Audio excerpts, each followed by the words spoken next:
সনদ গণভোটের বল এখন দলগুলোর কোচে। রেফারি হবে কে প্রশ্ন বিশ্লেষকদের। ৮ মাসের অনৈক্য, ৭ দিনে সুরাহা নিয়ে সংশয়। চূড়ান্ত সিদ্ধান্ত নিতে হবে সরকারকেই।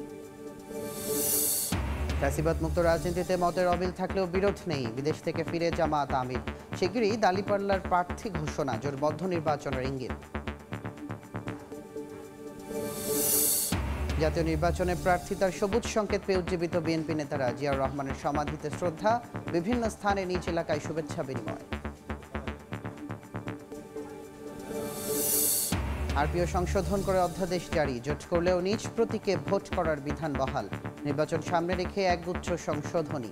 শিগগিরই দল ও প্রার্থীর আচরণ বিধিমালা জারি করবে ইসি। এবং নিউ ইয়র্কে মেয়র নির্বাচনে ভোট গ্রহণ আজ। জরিপে অ্যান্ড্রু কুমোর চেয়ে এগিয়ে মুসলিম প্রার্থী জোহরান মামদানি। ডেমোক্রেটরা জিতলে তহবিল কমানোর হুমকি ট্রাম্পের।